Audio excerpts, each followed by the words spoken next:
A sexualidade é uma das forças mais poderosas que habitam o ser humano. Ela não se limita ao corpo, mas toca a alma, atravessa o espírito e muitas vezes entra em conflito com o propósito maior de quem foi escolhido por Deus. Neste vídeo, vamos mergulhar em uma realidade que muitos evitam, mas que é vivida em silêncio por milhares. A luta intensa contra o desejo sexual vivida por aqueles que têm um chamado espiritual. Por que será que pessoas que caminham perto de Deus, que têm sede por sua presença, que foram separadas para algo maior, parecem travar uma guerra mais dolorosa nesse campo? Essa não é apenas uma batalha contra impulsos físicos, mas uma guerra espiritual em um território sagrado. O inimigo não ataca o que não representa ameaça.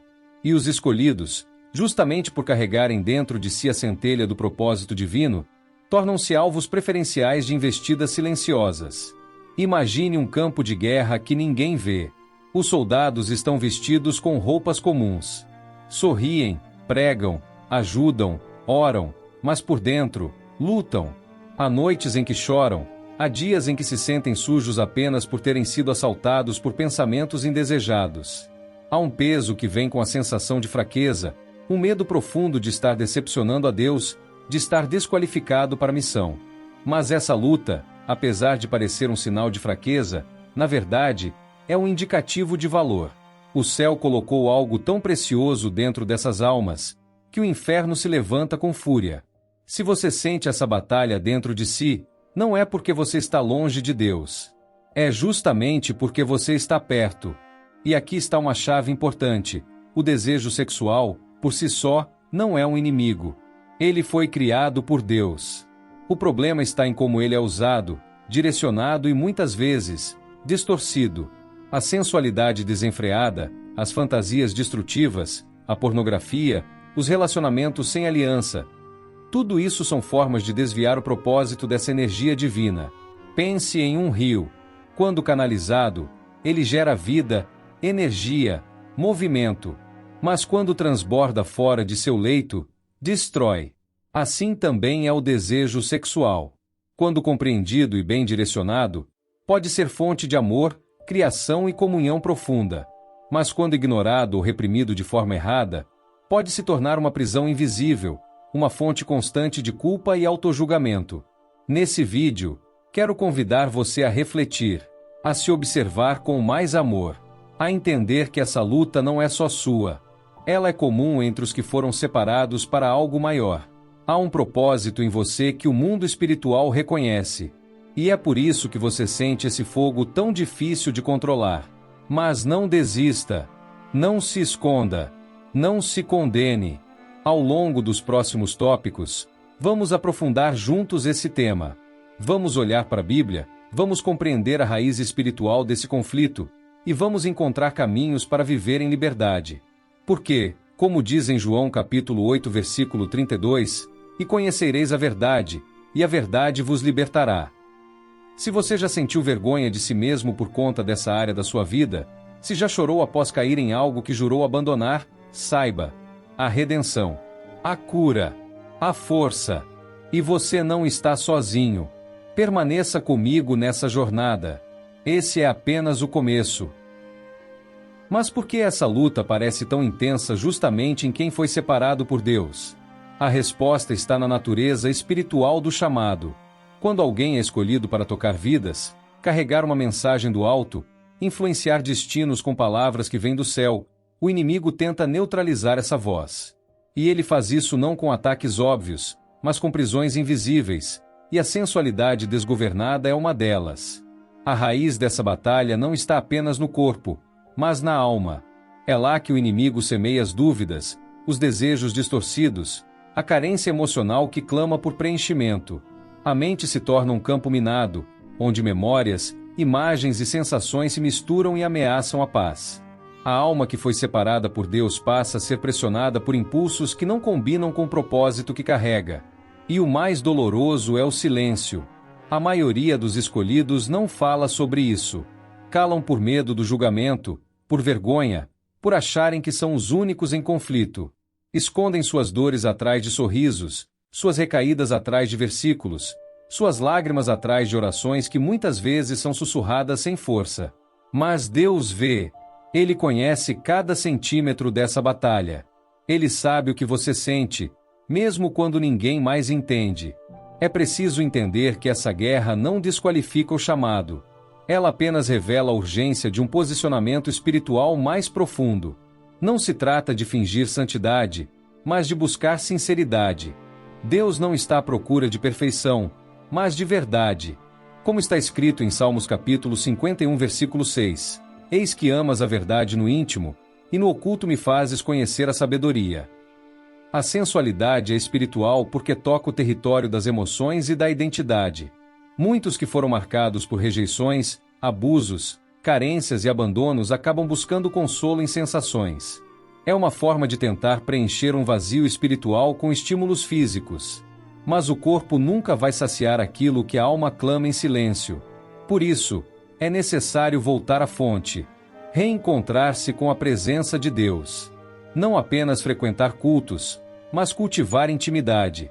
Porque é na presença que os desejos são purificados, que a mente é renovada e que o coração encontra descanso. Como diz em Romanos capítulo 12, versículo 2, e não vos conformeis com este mundo, mas transformai-vos pela renovação da vossa mente, para que experimenteis qual seja a boa, agradável e perfeita vontade de Deus. Essa luta não te afasta de Deus. Ela pode ser, na verdade, o caminho que Ele está usando para te atrair mais para perto.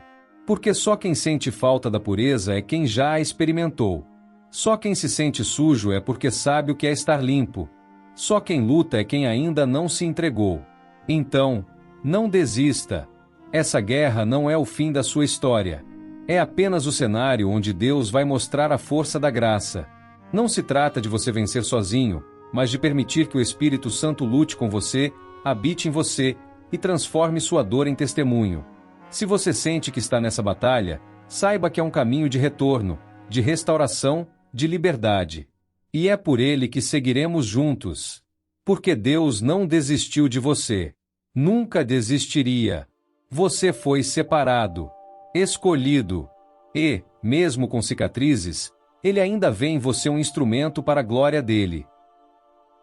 Mas então, como se vence essa guerra que parece não ter fim? Como quebrar as correntes que aprisionam a alma e silenciar os gritos silenciosos da carne? A resposta não está em fórmulas prontas, mas em um caminho de entrega. E a primeira entrega é o reconhecimento, admitir que sozinho não se pode vencer. Não é força de vontade, não é disciplina isolada, não é apenas leitura ou jejum. É rendição. O Espírito Santo não habita em corações altivos. Ele se move em terrenos quebrantados, em almas que se colocam diante de Deus não com desculpas, mas com verdades. Como diz em Tiago capítulo 4, versículo 6, Deus resiste aos soberbos, mas dá graça aos humildes. É quando reconhecemos nossa fraqueza que abrimos espaço para o poder de Deus operar. Não há libertação sem verdade. E não há verdade sem confronto. É nesse confronto interior que muitas vezes nos sentimos vazios. Não conseguimos mais sentir a presença de Deus como antes. As orações parecem não passar do teto. O louvor já não toca. A Bíblia se torna pesada. Mas esse deserto não é abandono, é tratamento. É o lugar onde Deus desmonta o que construímos com as mãos da vaidade e da emoção, para edificar algo eterno com os tijolos da verdade. A cura começa quando paramos de esconder e começamos a expor diante de Deus o que realmente somos. Ele não se escandaliza com a nossa escuridão. Pelo contrário, é nela que ele manifesta a luz mais intensa. Em João capítulo 1, versículo 5 está escrito: "E a luz resplandece nas trevas, e as trevas não a compreenderam." Quando deixamos que a luz de Deus penetre em áreas escondidas da nossa alma, ela não apenas ilumina, mas transforma. E essa transformação é processual. Não se iluda achando que tudo mudará da noite para o dia. Há recaídas, sim. Há dias em que a força parece não vir. Mas cada passo, cada resistência, cada oração em meio à dor é uma semente plantada. E, como diz em Gálatas capítulo 6, versículo 9, "E não nos cansemos de fazer o bem, porque a seu tempo ceifaremos, se não houvermos desfalecido." Nesse caminho de cura, é preciso também reordenar os afetos. Aquilo que alimentamos, vemos, ouvimos, com quem andamos. Não se vence a sensualidade se o ambiente continua regado por estímulos que despertam a carne. É necessário afastar-se do que alimenta a queda e aproximar-se do que fortalece o espírito. A mente precisa de novos hábitos, de novos referenciais, de novos focos. E mais, é preciso aceitar que o amor de Deus não se baseia em desempenho. Ele não te ama menos quando você falha, nem te ama mais quando acerta. O amor dele é constante, firme, eterno. Em Romanos capítulo 8, versículo 38 e versículo 39 está escrito: porque estou certo de que, nem a morte, nem a vida, nem os anjos, nem os principados, nem as potestades, nem o presente, nem o porvir, nem a altura, nem a profundidade, nem alguma outra criatura nos poderá separar do amor de Deus, que está em Cristo Jesus, nosso Senhor. Essa certeza é o que nos sustenta. Saber que, mesmo quando tudo dentro de nós diz que não somos dignos, Deus continua nos chamando pelo nome. Continua nos vendo com olhos de eternidade.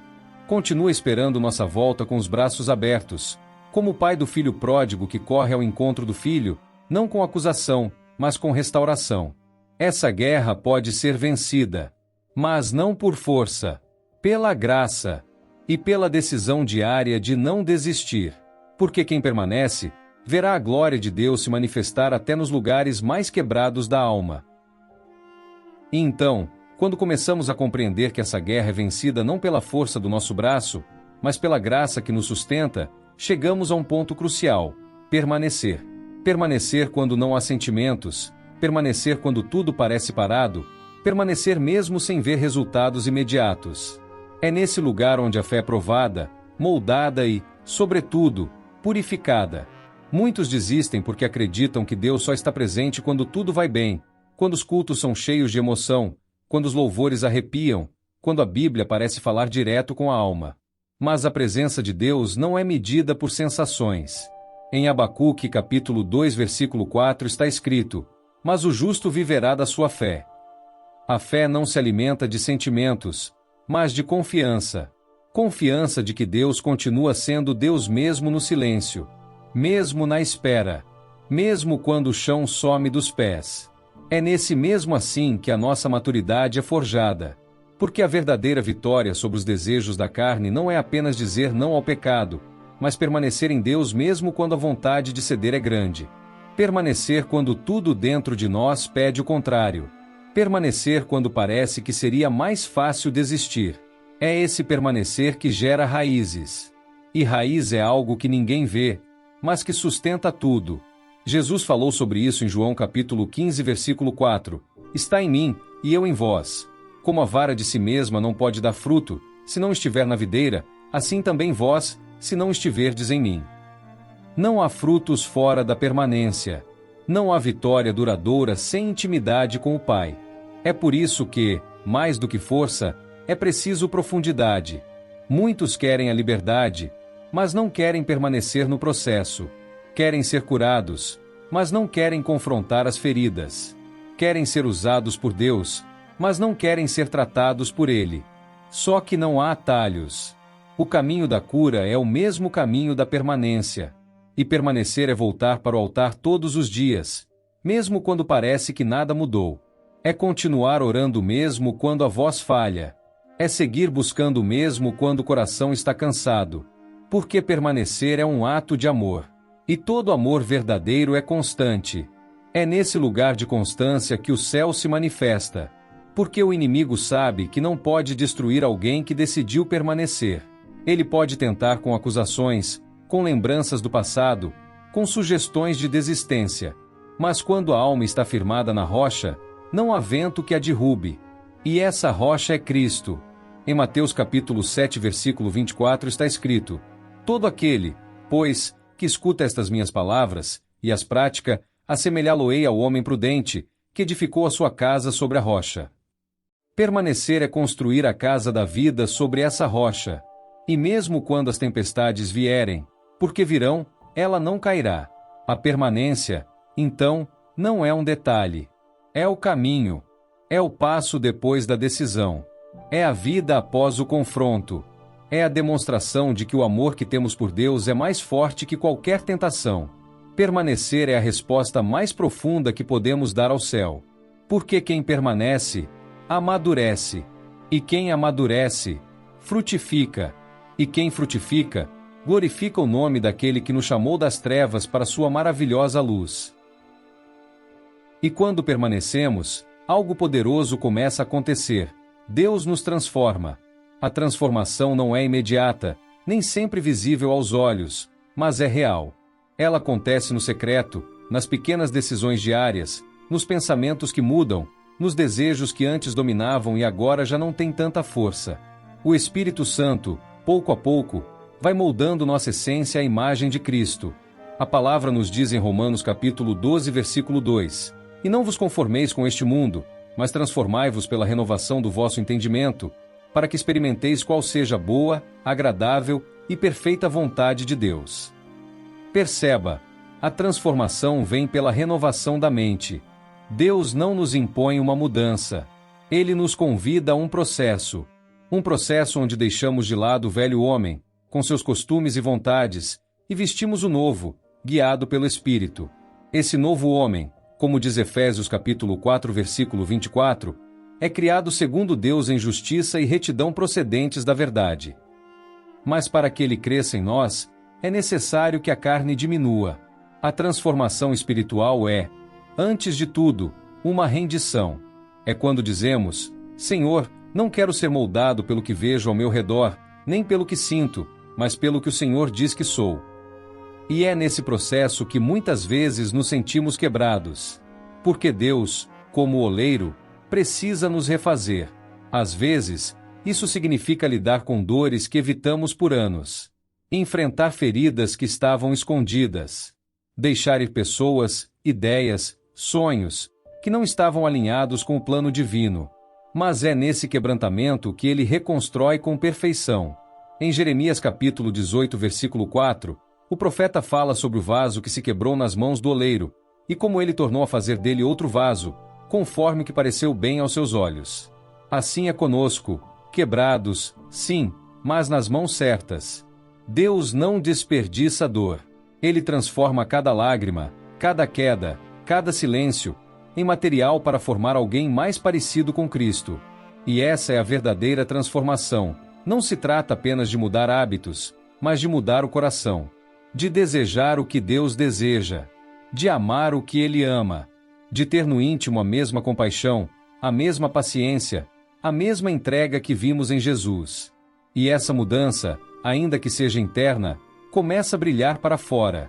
As pessoas percebem. O ambiente muda. As palavras carregam outra essência. As atitudes falam mais do que os discursos. Não é mais sobre parecer crente, mas sobre viver como filho.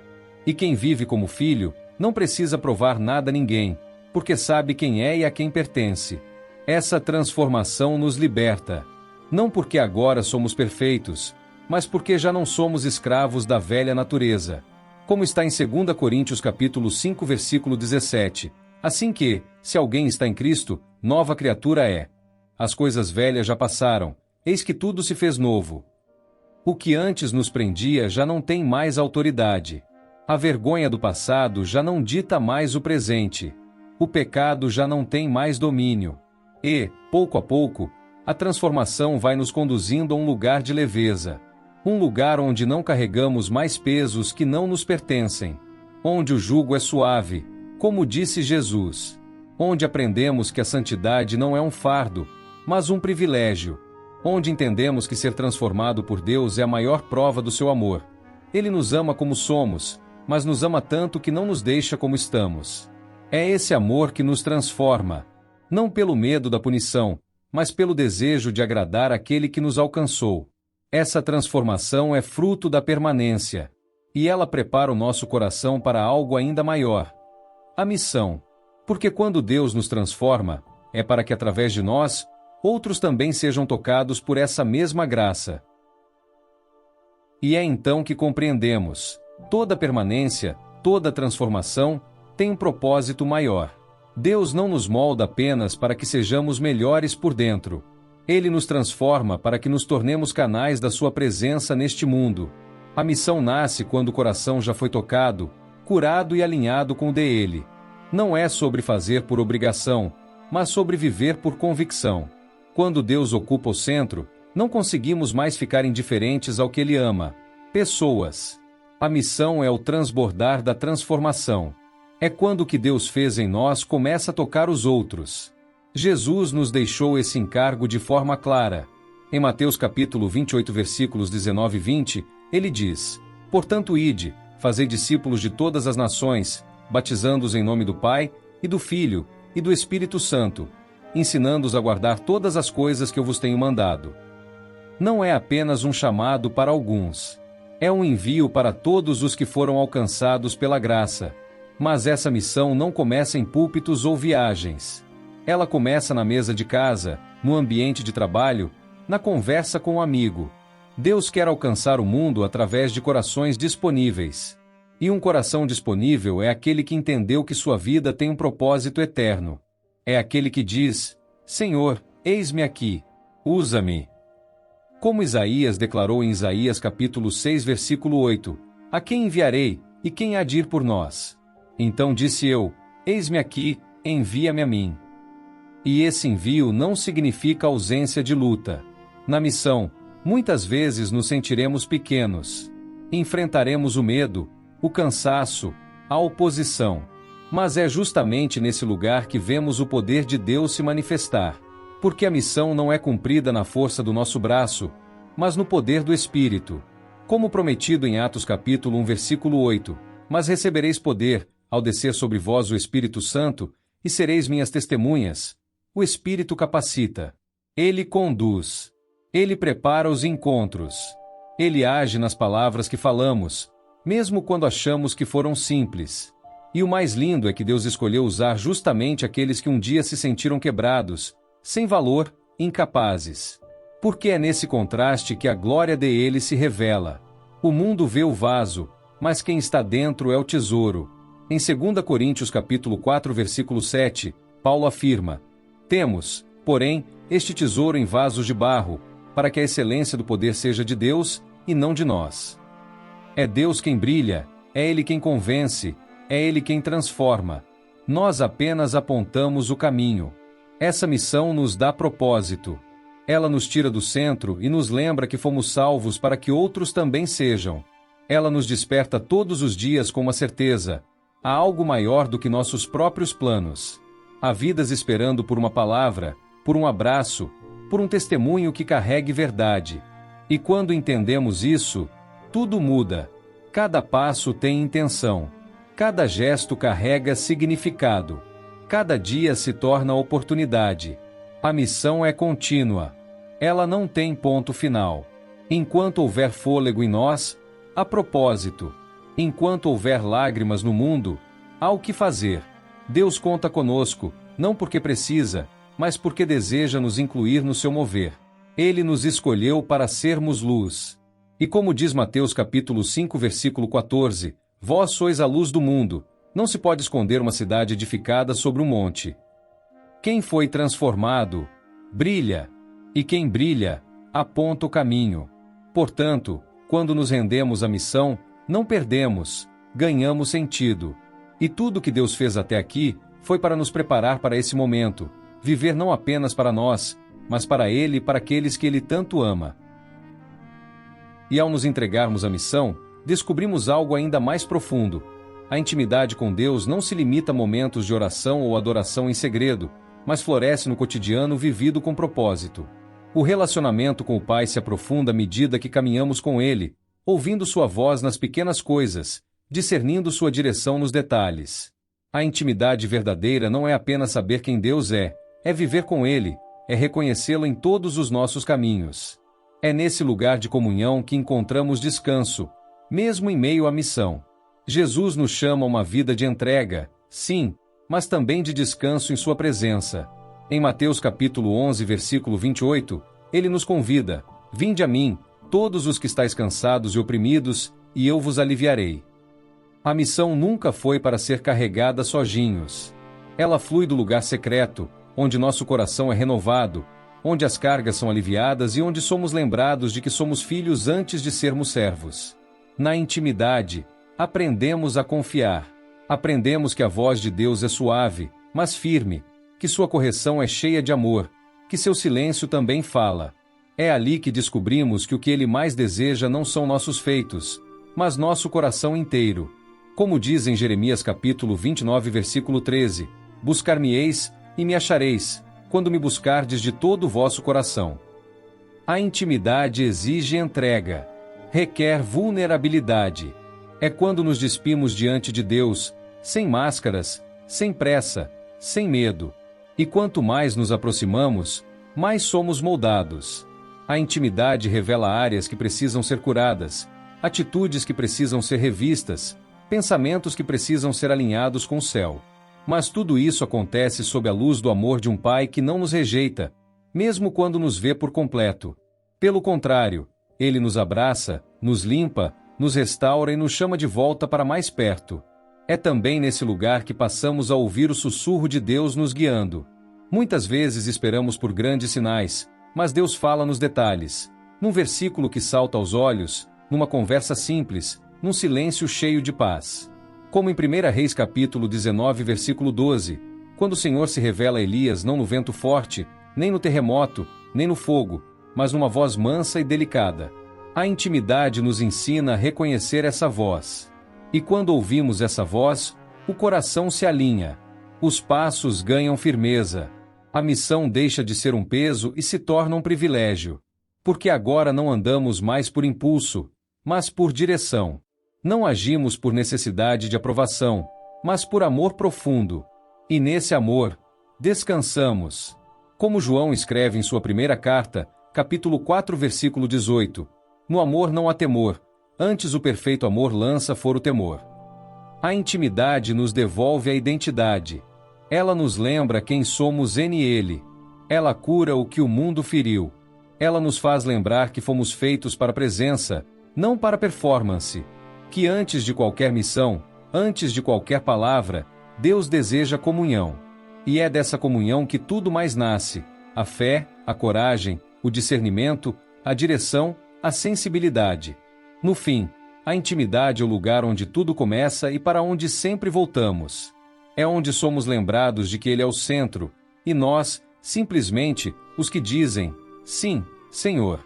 Fala, porque o teu servo ouve. Como em 1 Samuel capítulo 3, versículo 10. Essa é a resposta de um coração íntimo. Um coração que não vive para impressionar, mas para obedecer. Que não corre para longe quando erra, mas se aproxima, porque sabe que, em todo o tempo, Deus deseja estar perto. E é nesse caminho de intimidade que começamos a enxergar a vida sob uma nova perspectiva, não mais com os olhos da ansiedade ou da dúvida, mas com os olhos da fé. A fé se torna não apenas um conceito, mas um modo de viver, um fôlego diário que sustenta, orienta e fortalece. E ela nasce exatamente ali, no secreto, no íntimo, onde ouvimos a voz de Deus e confiamos, mesmo quando não entendemos. A fé é o elo entre o invisível e o real. É o que nos move quando tudo ao redor parece desabar.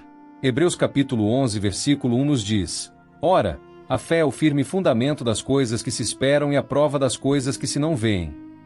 Essa fé não é impulsiva, não é movida por emoção. É firme, porque está enraizada em quem Deus é. E quanto mais o conhecemos, mais confiamos, mesmo em silêncio, mesmo na espera, mesmo quando nada parece acontecer.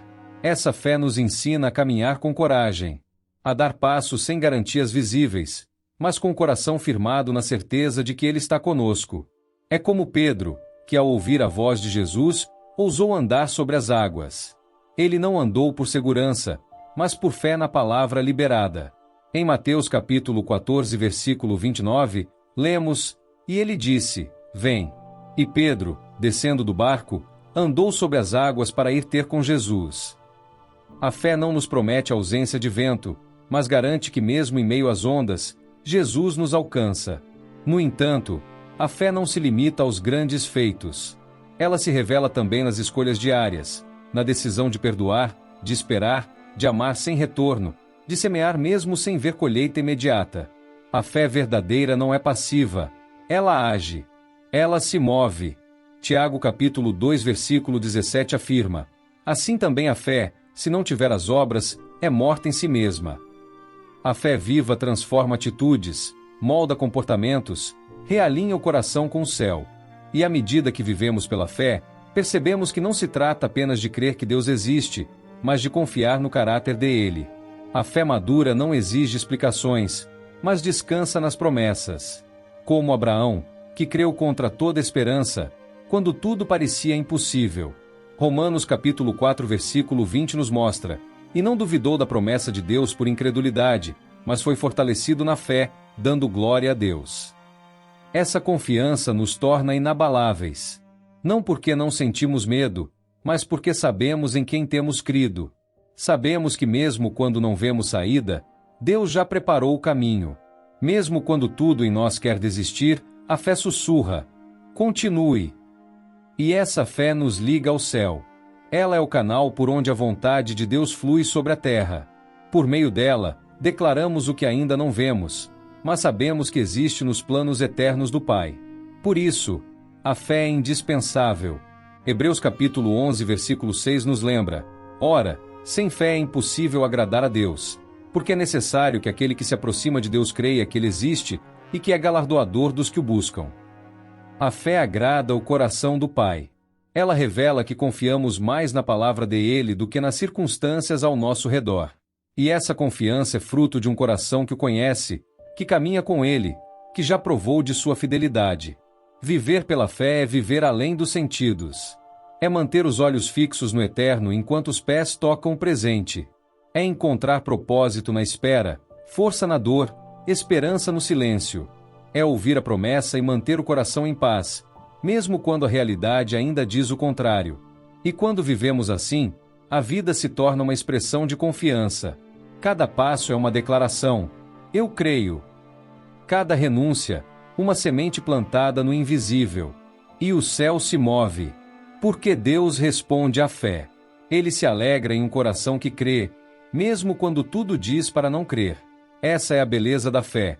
Ela nos conecta ao sobrenatural, sem nos tirar da realidade. Ela nos permite viver aqui, com os olhos no alto, e o coração firmado em quem nunca falha. Ao chegarmos ao fim deste vídeo, é importante refletir sobre o que aprendemos. A luta contra o desejo sexual, quando entendida no contexto espiritual, não é apenas uma batalha pessoal, mas um campo de guerra onde forças invisíveis tentam desviar você do seu propósito maior. Quando somos chamados para algo grandioso, a tentação se torna mais intensa, mas isso também revela a grandeza do nosso chamado. Davi e Sansão nos mostram que até mesmo os mais fortes espiritualmente podem cair nessa batalha, mas também nos ensinam que, após a queda, existe um caminho de restauração. A chave está em entender a dinâmica espiritual dessa luta, aprender a dominar nossas emoções e impulsos, e redirecionar nossa energia para algo maior do que nós mesmos. Lembre-se, o desejo não é um inimigo a ser erradicado, mas uma força que, quando bem direcionada, pode ser transformada em um aliado poderoso na caminhada espiritual. Ao controlar sua energia, você não só fortalece sua relação com Deus, mas também se torna mais resistente às armadilhas espirituais que tentam desviar você do seu propósito. Agora, te convido a refletir sobre a jornada que você está vivendo. Como tem lidado com essa batalha interna? Você está pronto para usar essa energia como uma força de crescimento? Ou ainda está preso ao ciclo de tentação e culpa? A mudança começa com a consciência de que você não está sozinho nessa luta. Se você se identificou com o que compartilhei aqui, ou conhece alguém que precisa ouvir essa mensagem, compartilhe este vídeo. E se você ainda não se inscreveu no canal, inscreva-se para continuar recebendo mais conteúdos como este, que nos ajudam a crescer espiritualmente e a caminhar firmemente em nosso propósito.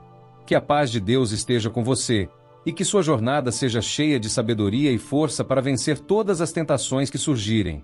Até o próximo vídeo. Canal Despertos do Século.